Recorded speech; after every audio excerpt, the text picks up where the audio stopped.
So yeah, today. Joel! What? Joel! Boney. Joel! Oh my God, Joel! You're not gonna believe who's on the show today. Who's on the show today? Who's on the show today? Tell me. It's better than lasagna, Joel. It's my favorite in the world. Tell us, everybody. Well, R2-D2! R2-D2! R2-D2! Ding dong, pinky bong, Hold on a sec. Is that your R2-D2 impression? Oh no, I do a really good R2-D2, super professional style. That was just me being excited because I love R2-D2. I love him so much. I just want to be his best friend. I know you like Bigfoot, but I like R2. R2. Okay. Well, R2-D2. you said that you had an impression of R2-D2? Yeah, hold on.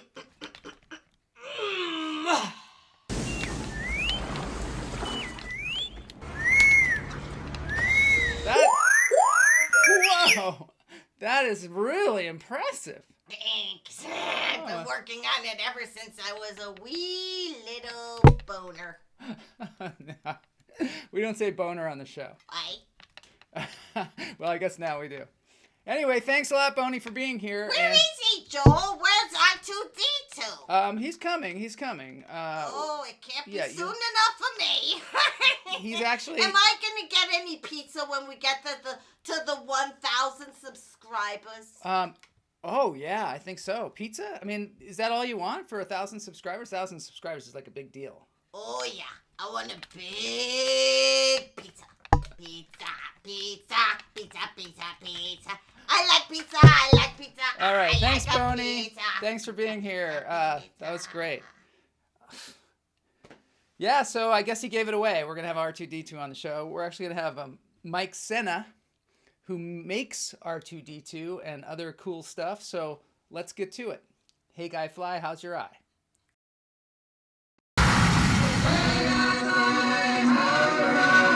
I'm going to get myself a modem. I'm going to get myself a modem. Hey, guys, I'm going to get myself a modem. I'm going to get myself a modem. Hey, guys, I'm going to get myself a modem. I'm going to get myself a modem. Hey, guys,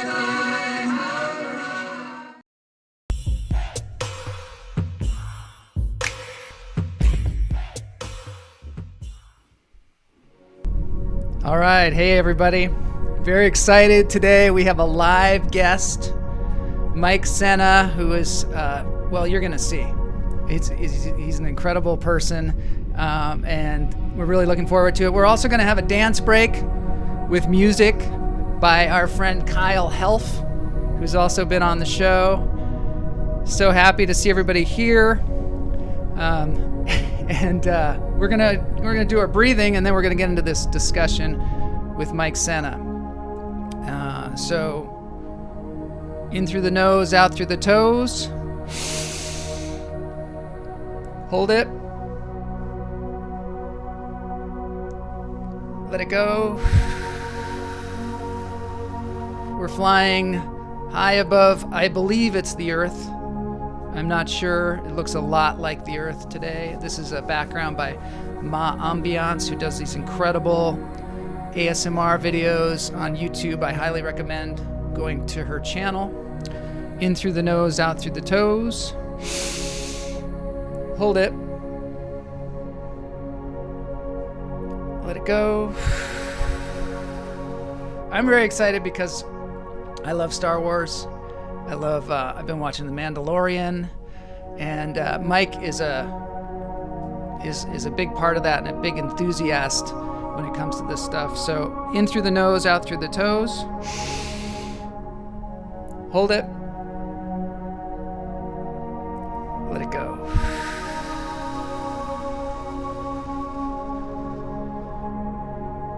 All right, let's get into this thing.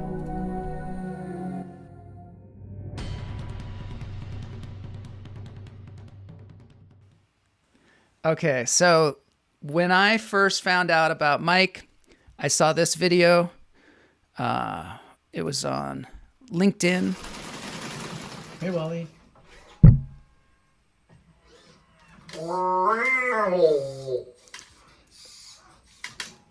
Hey, where's Eve?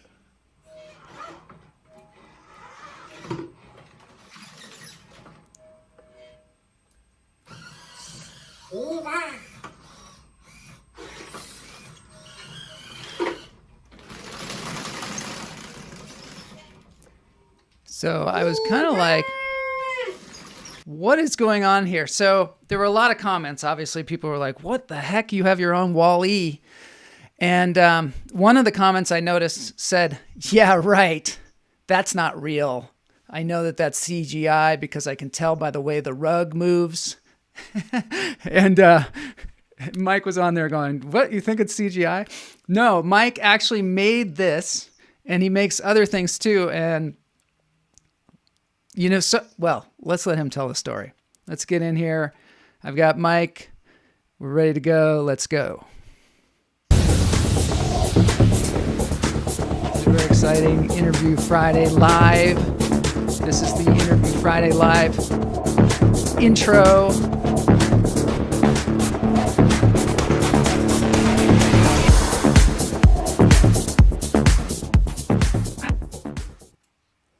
And here he is, Mike Senna. Hey, great to see you. Happy Friday. Happy Friday. Friday. Oh, I see that you actually have Wall-E, R2, and I believe that's Eve back there. Is that right? Yeah, Eve's right there in the background, right here. And I've got, of course, my buddy Wally and R2. Oh my God, so great to be on this, to have you on the show and be here with your creations.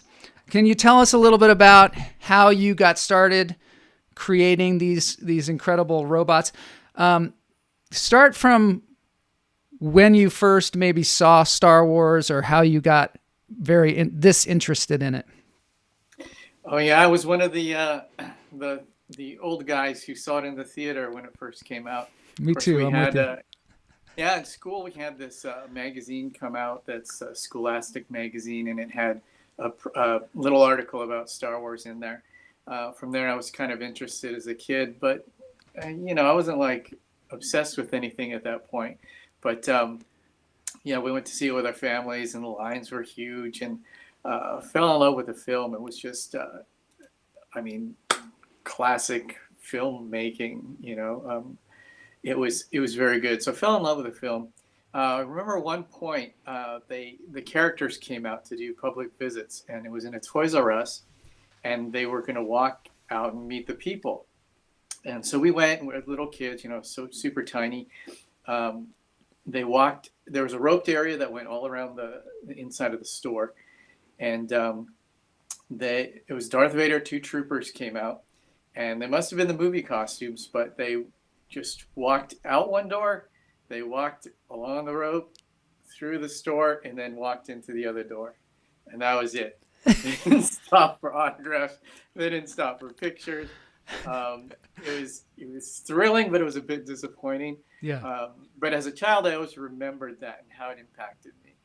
Mm-hmm. So years later, it was like I was researching on the internet and trying to find out if anybody's made any costumes or anything, especially the Stormtrooper, right? Mm-hmm. So I found the 501st, the charity group, the club, and in 2002 probably, and immediately ordered a costume to build myself. And but I found that there was so many Stormtroopers out there, and I would just be one of 20 people standing there. Nobody, it wouldn't make that much of a difference. So a year later, I found the R2 Builders Club, which was kind of in its infancy back then, where it didn't have a whole lot of runs and parts that people could buy. So I knew I could put my skills really to the test in this thing.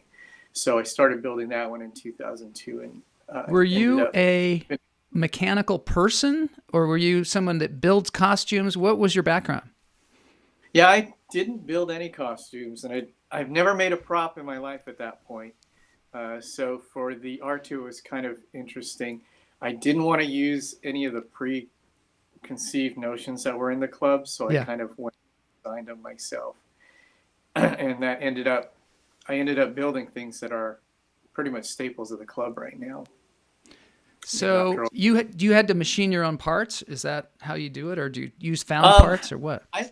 I liked building a lot of stuff out of wood because I was comfortable with that. So R2's legs are made out of plywood. His inner frame is made out of plywood. Plywood's very strong. You may think it's not, but like in World War II, they had this plane called the Wooden Wonder. It was a English plane, entered the war and finished the war. It was a light fighter bomber. The inside airframe was made of plywood. Whoa. Yeah, it's incredible. Started the war as one of the fastest planes out there, and then ended the war doing night bombing raids over Germany. So great little story about wood, but and plywood used in frames, but yeah, it's super strong. Wow. So then for the outside elements, how do you fabricate those, or did you look into like how they made the original R2, or what was it? Yeah, so the club had things like the domes just became available, and these are a person will say how many people will want a dome. 50 people will say we want a dome, and that's enough to do a run. So they'll go to a machine shop and have them made, and we'll pay for them and get them. Wow. So I felt the dome was the most important because that's his face. I need to get that right. Yeah. So I had to order that. Had to order the skin. Saved me a lot of time to building. But they didn't really have a lot of good options for legs, so I made those out of plywood. The feet themselves, I also made out of PVC. Some of the details were available, like these vents here and these blue arms. But some of the other parts on him, like these pockets, and can't see these on the lower side, but there's some vents and things, and side blue bars and things like that I made mostly out of wood on my simple table saw. I didn't have many tools at that time, so a lot of that stuff was just handmade. That's incredible. So I have this picture here of you with George Lucas. Ah, yes. So what happened exactly? Like, did you catch George Lucas's eye with this construction that you made? Tell us about it.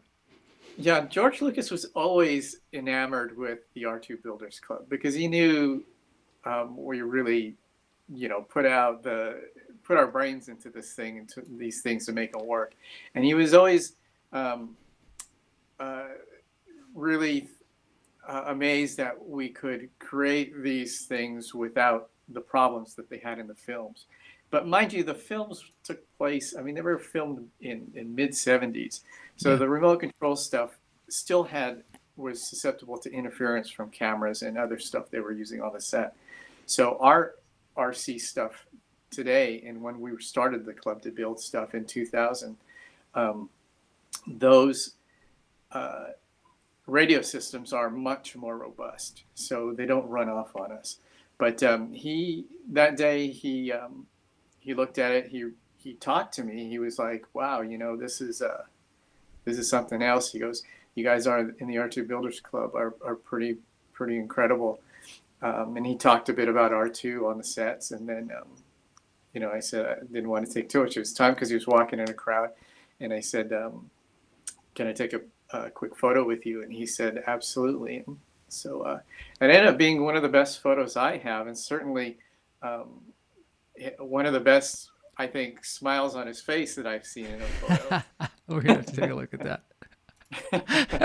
Yeah, he does. He seems proud. Yeah, usually they catch him with this look, and I don't know why media tends to do that. I don't know. So I want to go over here to take a look at something here on the web, and maybe you can explain it to us. For several things, and this is one of the things I can talk about. Yeah. So some of the stuff you can't talk about, huh? Yeah, there's a lot of neat stuff going on that until this release, or until they let me know that I can't talk about it, and then I can talk about it. Yeah. But in a thing like this, it's we're stage right, and you're on my vantage point, I'm looking at all three droids in a row. So perspective just becomes compressed, and it becomes really two-dimensional. So what you really have to do as a puppeteer is look at the flooring and try to see the reflections or the shadows, and then judge the spacing by that. But then, mind you, you're being viewed live by millions of people, and I mean, you're in the top professional stage show there ever was. So there's a bit of anxiety just before you go on, but once you start focusing on the sketch, you kind of project yourself into the thing. That's what, again, I'll talk about in a little while about puppeteering. Yeah. But if you notice, his dome can look up to C-3PO, but he had to also be able to look down towards BB-8. So I kind of, it was all thought out where he can look down at BB-8, and I think is that John Williams in the audience they keep showing? Yeah, that was a tribute to John Williams. It was his 50th nomination for an Academy Award. So that skit was specifically for him. Wow. So you're a puppeteer. You're not just the person that makes this, that you also do the puppeteering of it. Yeah, that's a really that's a thing where a lot of people don't, I guess, understand when you're doing a character such as this. If you're live on stage, I can walk out and you can talk, and you're not really thinking a whole lot about what you're doing or what actions you're doing. But if you're puppeteering something, whether it's in a crowd, in public, or on stage, you've got to move. You got to look at your cues. You got to keep moving at some point, and you got to pay attention to who's coming towards you. If it's a kid that's very excited, you must, turn towards the kid and pay attention to him in order for the thing to look alive. So to do an hour, 2 hours, or 3 hours of this thing, straight, it's very, very exhausting. I bet. So if you're doing like a meet and greet, that's why you'll see some of the puppeteers, and when they're doing things like this, they'll do like half hour, 45 minutes, and take their break and then come back.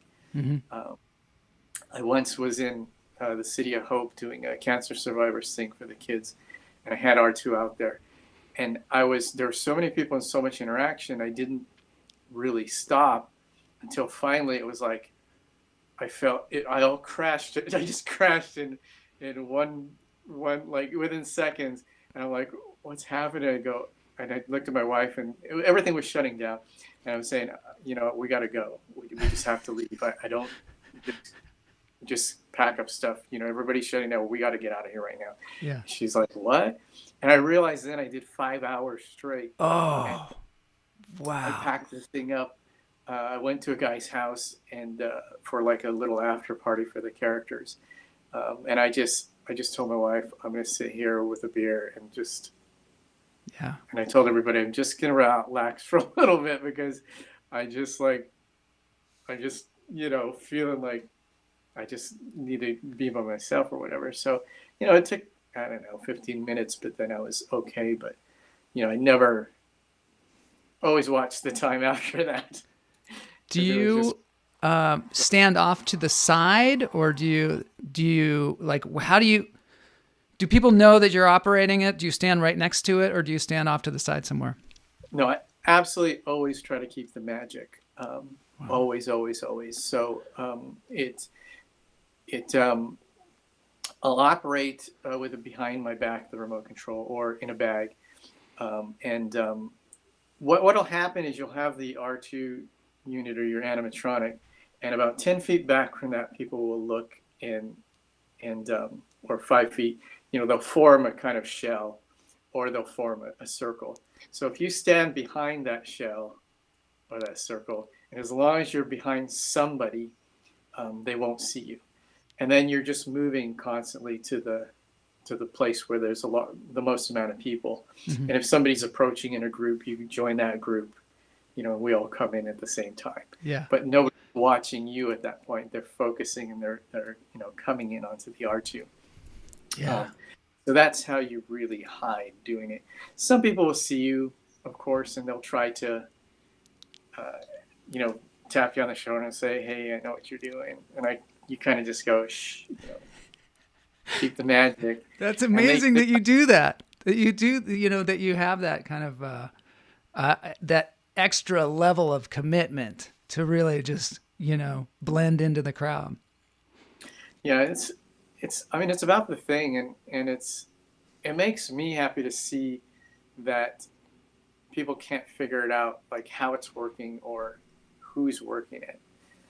Yeah. And even the persons that will talk to me, sometimes they'll they'll talk to me, then they'll start watching what I'm doing, and they'll watch the character, and then I know it makes me feel good when they all of a sudden I just disappear for them, and they just continue watching like I'm not even there, and they're reacting to what I'm doing. If you're really into the character, a lot of times, like even the Muppets used to sometimes see the Muppeteer there, but you kind of lose, you lose yourself in it, Yeah. So do you do this with Wall-E as well? Yep. Same thing with Wall-E. It's, we've just done mainly conventions with the club at the different cons here in LA. Same thing happens. What's very funny with the Wall-E, it generates somehow much more emotion because of his eyes, than R2 could. So it's always this mid-age ladies, the late 20s and into the 30s, that you'll see from a distance. Their eyes just look sad, and not really sad, but it's like an emotion of like, oh my gosh, that's Wall-E, like I can't believe it, and their eyes get bigger, they start walking towards him. I can see that they're tearing up, and so I'll play the little love song Wall-E and kind of edge That's towards great. them and look into their eyes, and more often than not, we get at least 2 to 3 criers for each day we're at the convention. Wow.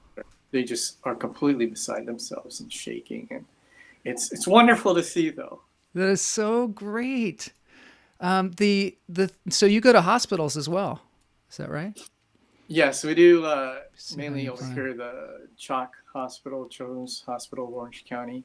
Mhm. We've done other hospitals as well, and sometimes we get requested just for certain children that are particularly focused on either Wall-E or R2. That's just the best thing ever. I mean, all the professional stuff aside, even if that stuff, I still do that while we're doing the professional stuff, and it kind of takes a big priority for me. So, I mean, I've been exhausted coming off of like a 5-day gig with hardly any sleep, and we leave that last day of that gig immediately and take R2 to a hospital and drive like an hour or something to a kid that has just been admitted, and he loves R2 or something. Wow. I'm trying to find some hospital stuff here that I want to show. I definitely know. I mean, you go to libraries as well, right? Yeah. Yeah, and I like to try to inspire the kids to whatever their passion is. It doesn't necessarily need to be robotics, I tell them. Just gain the knowledge, all that they can, and then share with other people. It can only do good for them. Any kind of knowledge is great to have. Well, and it's also such a great, you're inspiring as well, because you kind of followed something that interested you, and it has become probably, I would imagine, much more than you expected. Is that right? Oh, yeah. No idea. Myself and another friend of mine, Michael McMaster, who's been doing a lot of these same types of things that I've been doing. We both are just beside ourselves all the time. I mean, there's not one time where we take it for granted, what we've been given, and we've just fallen into it. Every second of it, we keep saying how grateful we are, and to touch other people, to help other people with it too. That's what life's about, right? It's not just about you doing things, us doing those things. We got to share those things, and hopefully trigger something in somebody's head make that next step to their greatness. And that's what I really enjoy doing. I love that. I was a costume character at Magic Mountain. I played Bugs Bunny and Wile E. Coyote. Oh, nice. And we did that. We do like a half-hour set and then a half an hour off.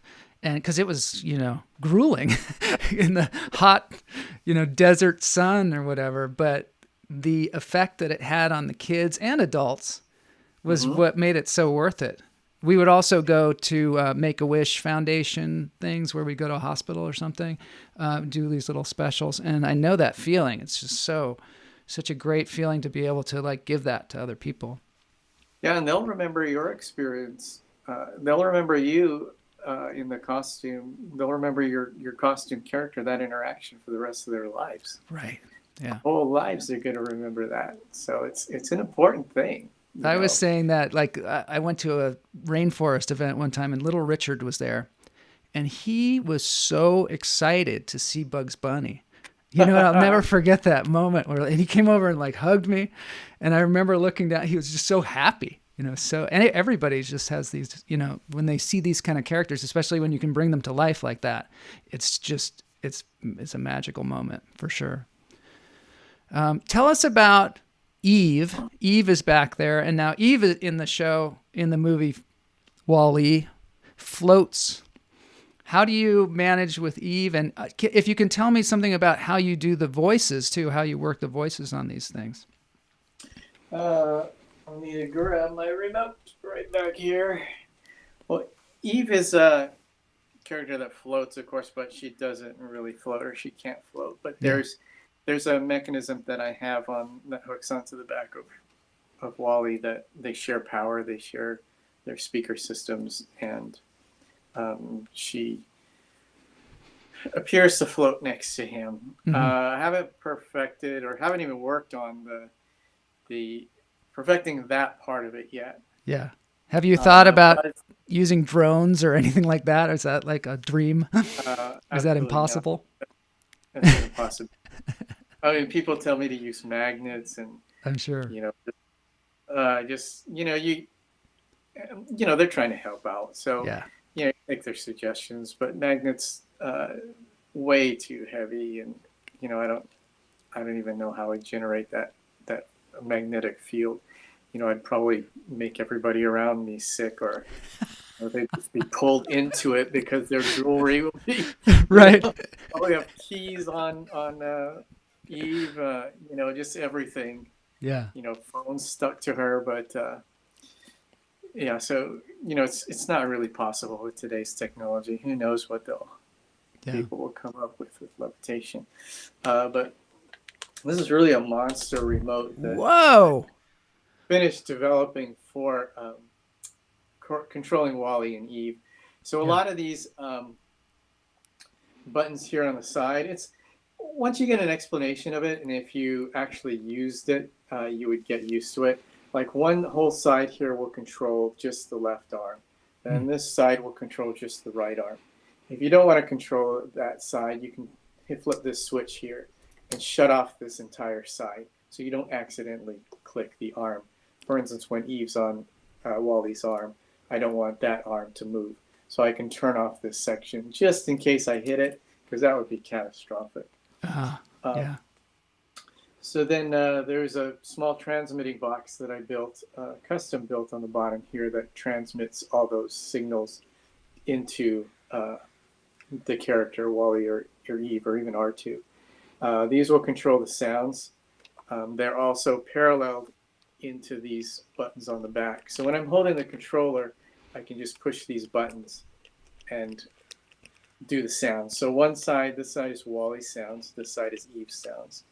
So, again, they're split up in a logical way. Wow. So that once you get a hold of the remote, and if you're a puppeteer, you spend 10 minutes with it, you'll get the concepts.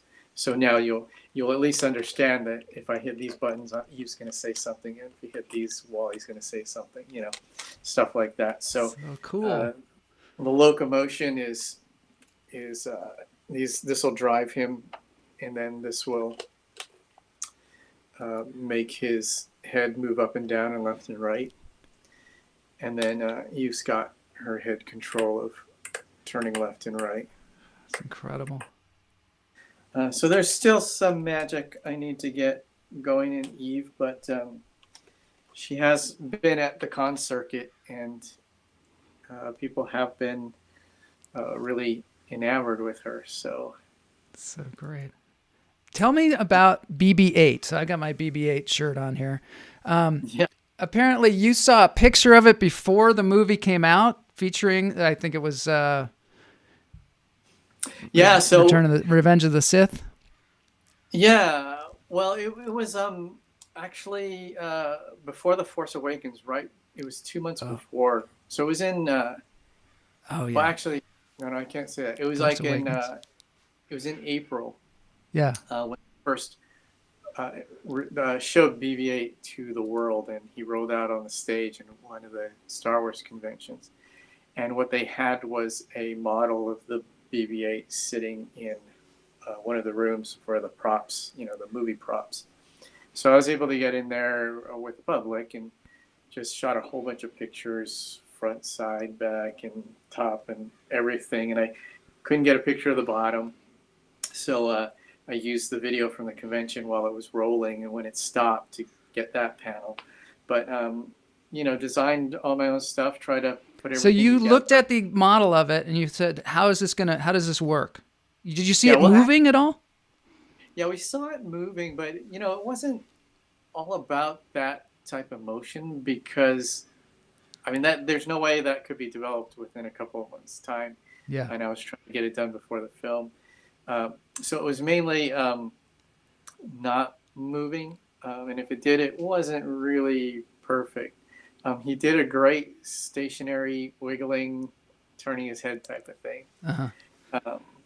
How does it work? How does it work? So you've got the head of it kind of floating on this ball, and the ball just moves around. I still don't know how it works. Yeah, there's two theories of thought.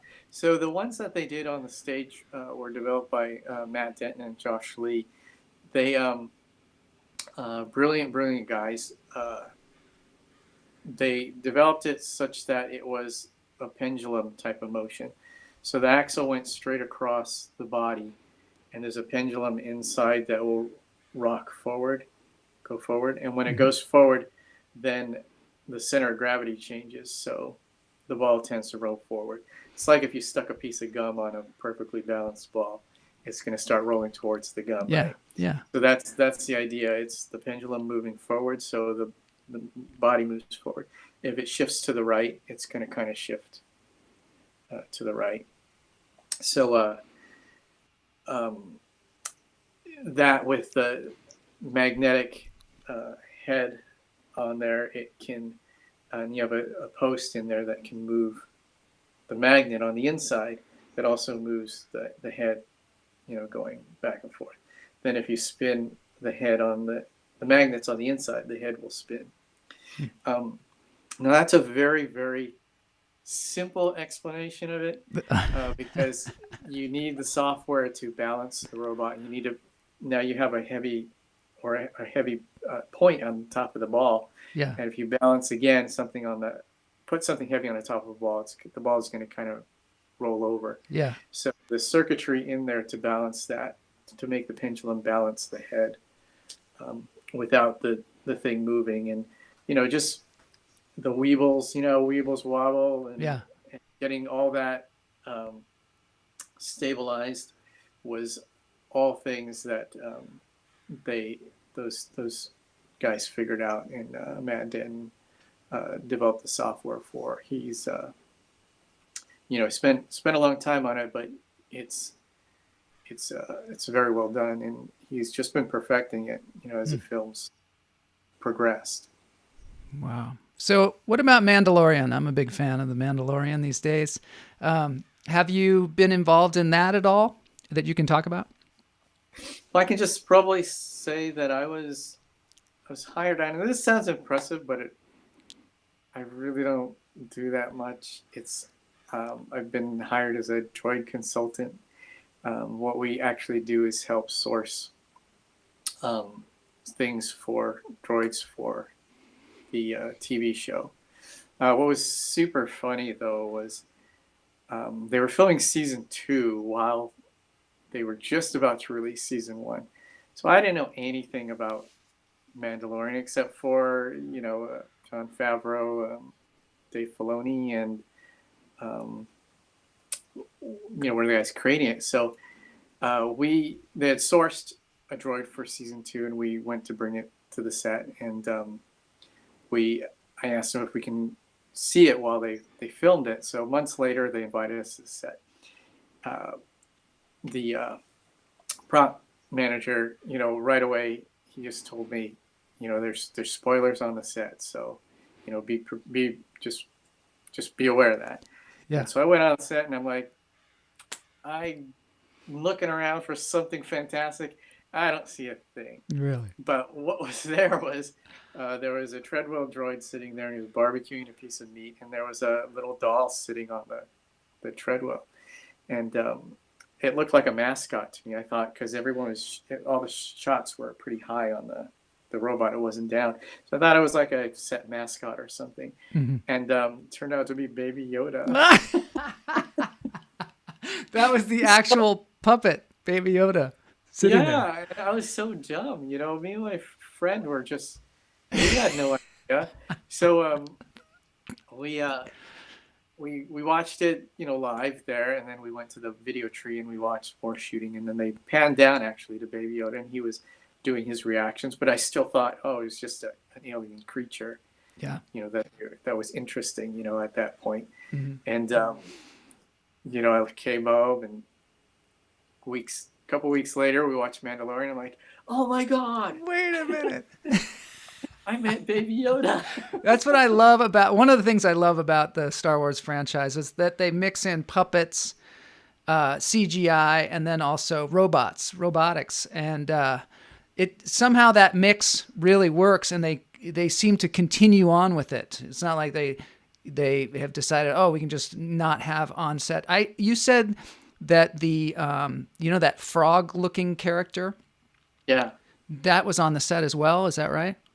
Yeah, that was that scene was also being filmed that day. So they were having a conversation between the Mandalorian and the lady mechanic and the frog lady, and I was noticing. I was just looking around, and it just seemed I saw 3 or 4 guys with remotes walking around, and I was just like, what? What is happening? And I looked at the prop master, and I said, there's so many remotes. What's happening here? And he just looks at me. He goes, you'll see. And so then they shot the scene, and this came out, and I was just watching it. And my jaw dropped. I mean, it looked as they were filming. Really? As it is in the show. Yeah. They were practicing and moving while she was, doing her rehearsals. And to me, it looked like a frog lady on the set, a real life frog. It's such an animated head too. It really has a lot of movement in it. So it takes several different people to operate it. Is that right?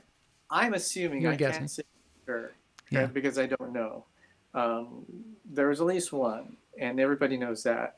And they had the little puffing, bubble Gills. type shape on the sides of her head Yeah. that were like a frog, puffing in and out. And her lip movements, her eyes, her pupils, I don't know. I would guess they would have at least two guys doing that, but I could be completely wrong. So there's an actor in a suit, and then they have a puppet head on, essentially. Is that right? Yeah. Wow. And that's kind of amazing too, being a person inside there, because you're not knowing what the animatronic puppeteers with the remotes are doing. So you don't know if they're going to make them smile or, move in a certain way. It's kind of like that thing where you put your hands behind your back, and then somebody puts their arms through and they do this thing, and you kind of try and go along with it, but you can't even see it. Yeah, exactly. So it's like, you could be like, the puppeteer can do, the remote guy can do a look of surprise, and you're supposed to go like that. But, there's some kind of coordination going on Yeah, there. you And got to wonder if they even have like a monitor in there or something they can see. yeah, or maybe they all have their mics in there. They know the dialogue and they Yeah. cue to the dialogue. Well, But that's also another thing to consider. You watch that kind of stuff, and it's like, well, there's a lot that goes into that. my God, they're so lucky to be on the set. But I mean, yeah, I would love to hear more of the top secret stuff, but obviously we can't do it. I want to ask you about this thing. We love pumpkins on the show, and I found this, and I wanted to ask you about it. It is the animatronic complaining pumpkin. Okay, let me play this thing. Oh wait, I have to turn I'm that. not having that much fun. Somebody bought me at the store, and they cut my hair, and they took all the guts out. That's not fun to me, and that's not very fair. Do you think that's fair? That's totally not fun at all. So I know I don't look super fancy like maybe some of the other pumpkins, and they have like weird eyes or weird mouth or something, but I have a lot of technology in them. I bet you none of those have like microchips and servos. That's what I got. That's what I'm talking about. So you made this? You made this out of? Is it a real pumpkin? Yeah, that's a real pumpkin, so it gets destroyed every year. That came out from my work actually. They were trying to get people to have this pumpkin contest, and they knew kind of I was a kind of creative person, so they asked me if I was going to make one, and I kind of was like, nah, I don't want to get in a contest like that. And they asked me maybe once or twice. So then I just said, okay, fine, but if I build something, I'm going to build something to win. And so I went home and I had printed out some of these eyes for something else I was going to do. So I just decided to use them, and I drilled these holes out, put them in, and decided to make the mouth move. I didn't know how I was going to do it, but that's just a servo behind there, and it's just pushing on the pumpkin meat. I had to put a little piece of metal back there, and so the servo horn will just go and push it, and the natural springiness of the pumpkin, the way I cut it in the back, it would spring it back. So it was just pushing it. I love it. And some people were saying it synced to the voice, but it actually isn't. Oh, it isn't. It seems like it. Yeah. So anyways, so it became a complaining pumpkin just because I was sitting there, and I wasn't doing it as one of my own projects. So I was thinking, what kind of voice could I have? So I had this sped up my voice like 1.5 times, I think, and then I just started saying lines, but I was complaining myself. So I was like, yeah, I'm a pumpkin. This is really dumb, and blah, blah, blah. I don't even know why I'm doing this, and so much work. And so then I'd play it, and then I'd play it with a sped up voice, and it sounded funny. It's hilarious. So I was like, oh, man. So then I just did like 5 in a row, like just complaining about different things. And that's how it all came up. It sounds like South Park or something like that. It's so funny. And I asked the guy, like, why don't you make me some arms that move? And he said, I'm just too lazy. And I'm only going to be around for 2 or 3 days, and I don't even have any arms. That's great. I'm the only pumpkin here that's alive, and I have feelings. And so you can go ahead and vote for the other pumpkins, but, they're not alive like me. And that would kind of hurt me. So you can do anything that you want. I think you have a thing there. I think people could get emotional about this as well. Yeah, I really should have probably posted that more places. Yeah, I love it. So I'll take that video and put it on LinkedIn as well. Yeah, I think that would be good. So I guess we're going to have to end this conversation because we're getting to the end of the show. But the Mike has his YouTube channel, The Mike Senna. Go there. You can watch the complaining pumpkin. One of our viewers is very worried about the pumpkin. Wow. We don't want to. If you saw the state of the pumpkin now, you might be even more worried. But he's still alive. That's great. He's alive on YouTube. He's live on YouTube. He's like the Great Pumpkin. He comes back every year. You know, we have been amazed on the show that so many animals love pumpkins. They eat pumpkins, and there's video after video on YouTube of animals eating pumpkins because apparently they're very good for you. So sorry, complaining pumpkin, but you will resurrect next year around Halloween. All right. Well, Mike, thanks so much for being on the show. It's just so great to have you here. And, you know, and also to see your creations and see this inspiring story. I mean, it's been very inspiring to me because sometimes we do things like this show or whatever, and we're like, I don't know where this is going. I don't know. I just am following a passion of mine because I'm passionate about it and I enjoy it every step of the way. And it seems like that's what you've done. You've just gone after your passion. That's what I encourage, like everybody, and I can encourage your audience or the people listening to just be persistent. Persistence, and no matter what anybody tells you, no matter what the sideline guys are throwing at you, if you want this thing, if you want this knowledge, if you want to try this thing, don't stop. I mean, there's going to be lots of points where you're at a low point of something or you're doubting yourself. Who cares? Just go for it. Keep moving forward until you yourself don't want to do it anymore. Then stop. Maybe. But I mean, as long as it's in your head, keep going. You never know who's going to see you on this thing. You never know who's going to notice. You don't know what is going to trigger somebody to watch something. Yeah. But that's the way I've always done everything that I've done. So, hopefully something will stick. So cool. All right, Mike. So glad to have met you. Let's keep in touch, and may the force be with you. Sure thing. Nanu, or whatever. All right. See you later. All right. Bye-bye.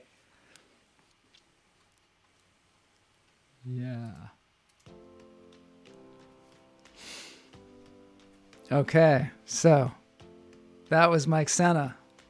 Pretty cool guy. So fortunate to have these kind of people on our show. And because, I don't know, you don't always see that somebody like that does something so unusual and it touches so many people. Speaking of that, it's dance break time. Behind me is an amazing chameleon. I don't know if you watch chameleons, but chameleons can change color. They can adapt to their surroundings, very much like my friend Kyle Helf, who has been on the show and is a hilarious comedian, actor, musician. And now I'm going to share with you Kyle Helf's song about chameleons.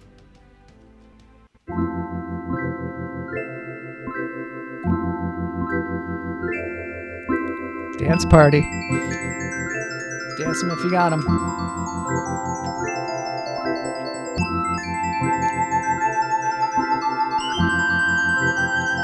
I'm going to have Kyle on the show again sometime soon, I'm hoping, because he's super fun. They have an organ here that they got off Craigslist. The swoonful Jack Boger is with him, I believe. Everybody loves Kyle.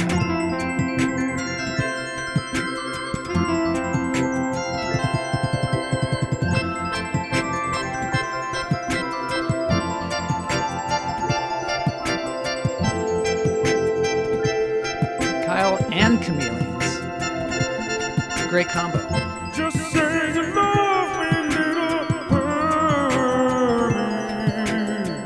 You're the only thing I've ever loved before. I don't know who the swoonful Jack Boger is, but he has an extraordinary voice. Unusual, like the chameleon. King of the Jews. Adaptive, colorful. Is there any place you and I could run away and get married? I'm like tripping. I feel like I licked a chameleon, or maybe a some kind of weird frog. Or something. With a little cummerbund and a bow tie. My Herbie. Let's get on that boat. All right, thanks everybody for being here on Lunch Therapy Interview Friday. Go to Mike Senna's website and subscribe. Check out Kyle Helf's site. He's got a chameleon on his face. All right, thank you. I'll see you next week on Lunch Therapy.